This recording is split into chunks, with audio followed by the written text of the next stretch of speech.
Hello student, welcome back. This is lesson number 5 for chapter number 2 on 2.5, the record life cycle concept. When we talk about record life cycle concept, meanings here is the life cycle of the records. It will involve the 5 different stages.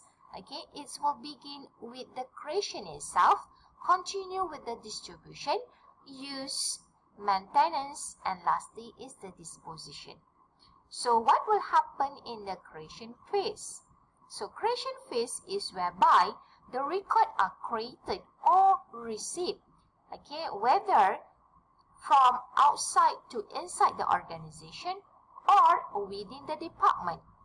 And this record usually been created in many forms.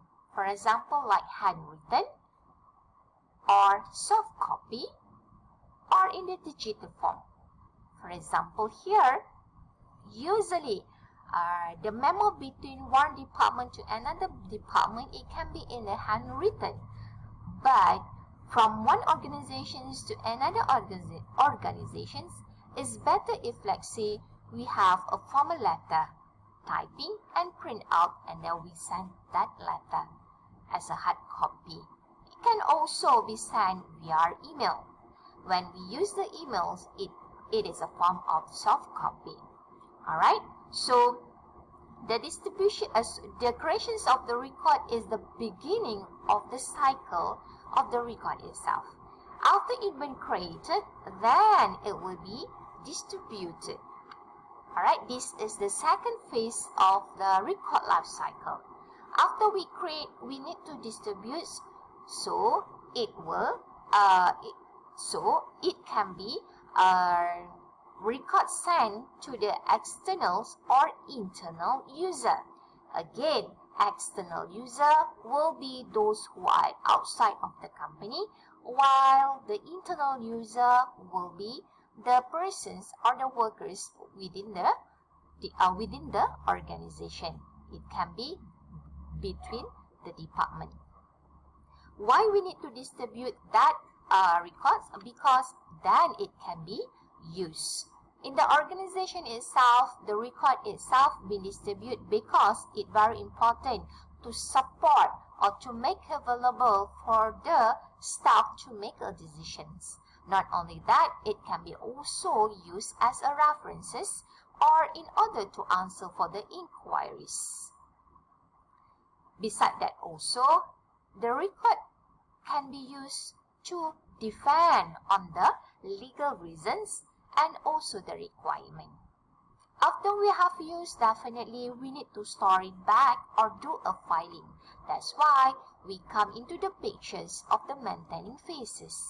Okay, in this phase, what will happen is at which the record will be storing back, or the record will be storing back if, let's say, the record is already been filing in the organizations, meaning that the old record. But for the new record which does not have a file, then the staff need to do a filing. Again, in the maintenance part, is not only about the storing or the filing, but it also can be referred as a retrieving process. Retrieving process meaning that whenever there is a demand or there is a need for retrieve or the use of the record, definitely they need to retrieve that records. Okay, and lastly, in this maintenance phase, we need to protect the records. Protect the record meaning that we need to make sure the record is being kept in a proper way, it been managed in an effective way. Alright, so lastly is a disposition phase. Disposition phase involves the 3 different activities. Number 1 is transfer, number 2 is retain, and number 3 is destroy. Why I say that we have the 3 different activities? Because these 3 different activities is actually been determined on the nature of the record itself.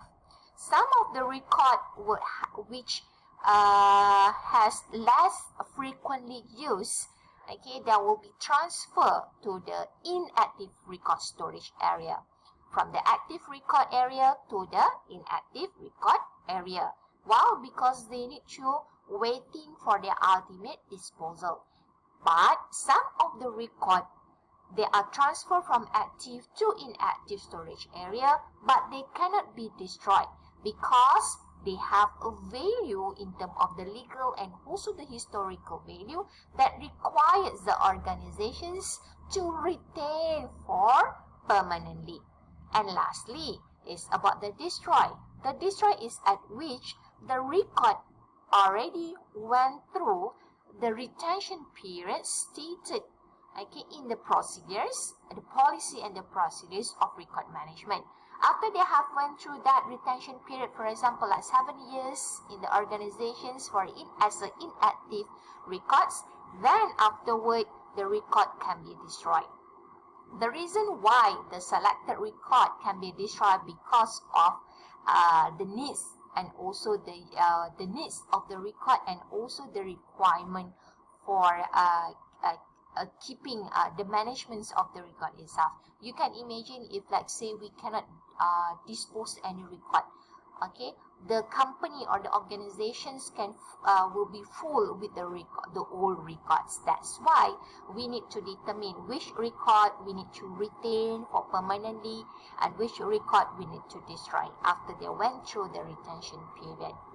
Okay, I think that's all for life cycle concepts. So here is the tutorial for you to answer. Don't forget to leave your answer in the your future comment box below. Alright, so next we will cover for the next lessons in 2.6.